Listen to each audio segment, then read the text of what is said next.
here the question wants us to prepare a balance sheet. Now, if you've watched my other videos, you've seen that I recommend that you go through and label what each of these items are before you attempt to prepare the balance sheet or even income statement as far as that goes. So this is property, plant, and equipment, right? It's buildings. Accounts receivable, what's that? Well, that's a current asset. Prepaid insurance, that's insurance we prepaid in advance and it's probably only good for a year, so that's a current asset. Cash, we know cash is always a current asset. Equipment, again, property, plant, and equipment. Land, that also goes under property, plant, and equipment. Insurance expense, that's an expense. It doesn't go on the balance sheet, but we might need it. Depreciation expense, interest expense, common stock, so that's a stockholder's equity. Okay, this is also stockholders' equity, but that's our beginning balance. We have to be careful of that because it says on January 21st or January 1st, we're completing this on December 31st. So we're probably going to have to calculate our net income to impact that. So our accumulated depreciation is also property, plant, and equipment. Accounts payable is a current liability.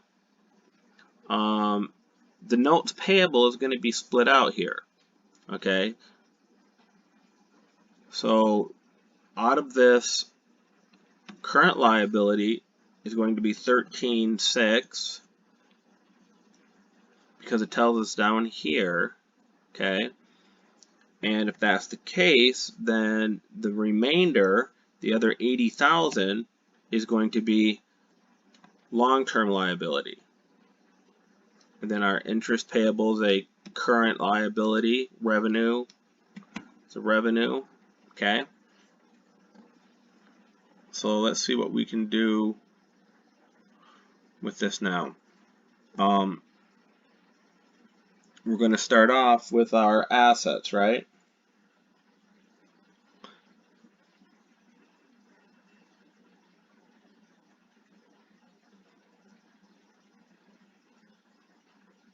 So here are my assets. Now which one goes first? Cash. And remember, mark these off as you use them.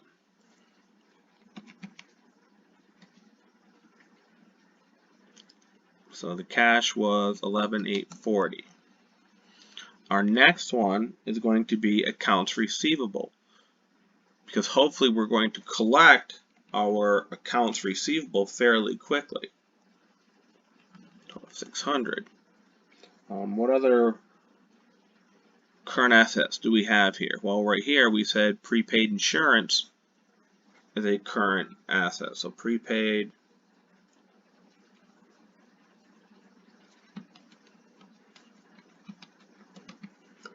insurance is 3,200. Now I'm going to use multiple columns here to make the statement easier to read, make it look nice and pretty. Okay. So I'm just going to total up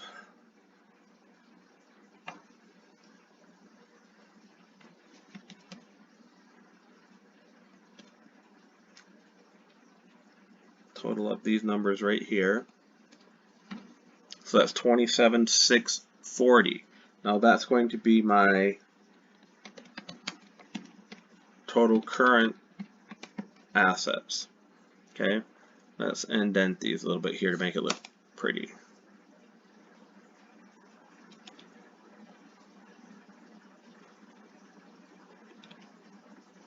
Okay, so now we're going to have our property, plant, and equipment. What did we say we had for property, plant, and equipment? Land always goes first. Okay, land always goes first, and it has nothing to do with because it doesn't depreciate or anything. So my land is 61,200. Oops, how about 61,200? Let me see, where's land? Right here. And then we have equipment. So we're going to take our equipment of 82,400, and we want to subtract our accumulated depreciation from that, which is 18,720. Okay, so that goes there. So I take my equipment minus my accumulated depreciation, and then that gives me the carrying value of my equipment. Okay, now we have another property, plant, and equipment here, don't we? Buildings. So buildings,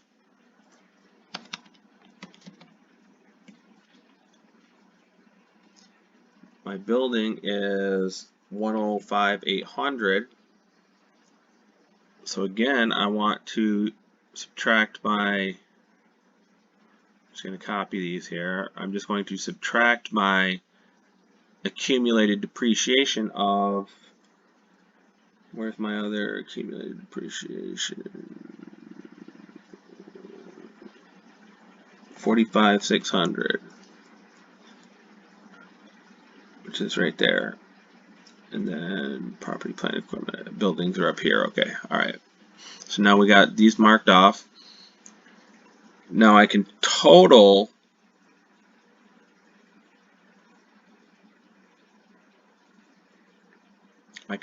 these three right here. Okay, so I'm going to take that one, that one, and that one, and that is going to be called my total property, plant, and equipment.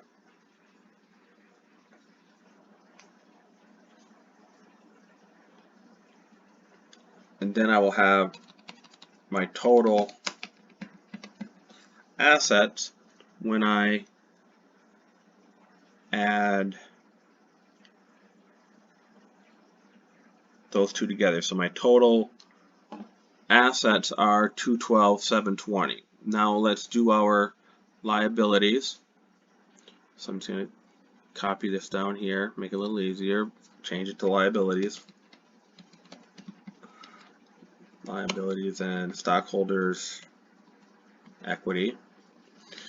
I know the textbook calls it owner's equity, stockholders' equity is the same thing. So now we want our current liabilities.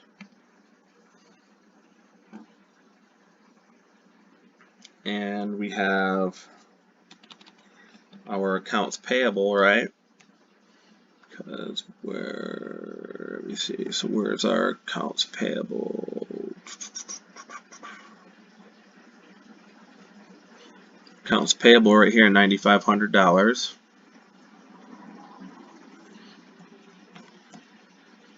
Oops, wrong space.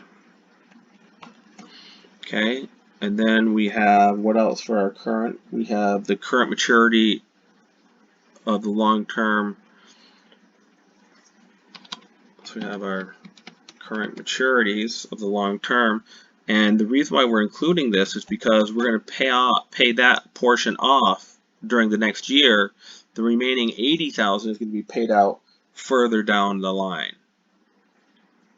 And then we have interest payable,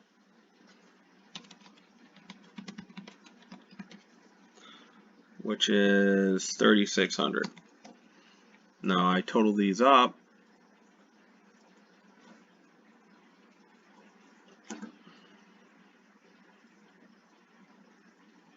and I get my total current liabilities.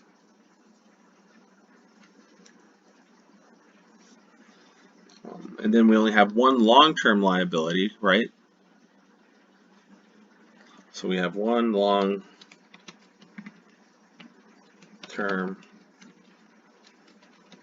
liability, which was the 80,000.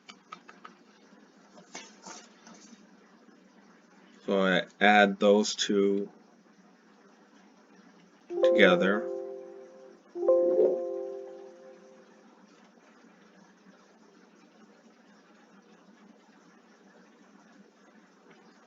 Try this again. There we go.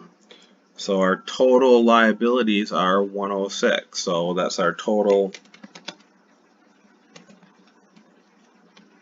Okay, now we have to do our stockholders' equity. So our stockholders' equity consists of our common stock, which they told us was 60,000, right? Now the problem here is for our retained earnings,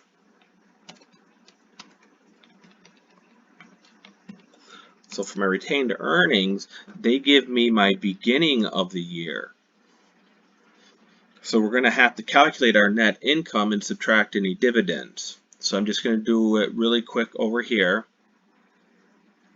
So here are 3 expenses. I'm just going to pull them right down here. We have our revenue. And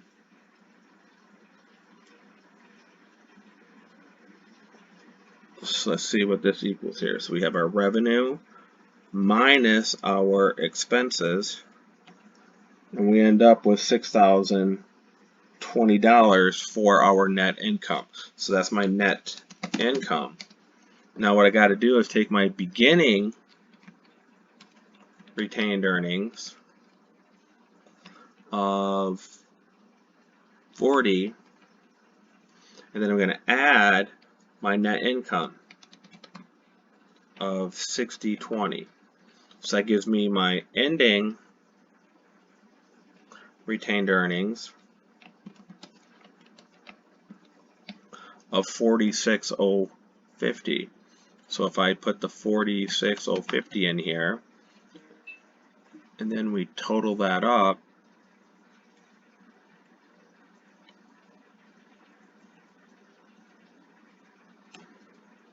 we get 106,020.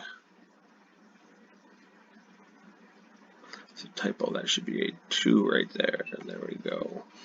And then that's my total stockholders' equity, and then my total my total liabilities,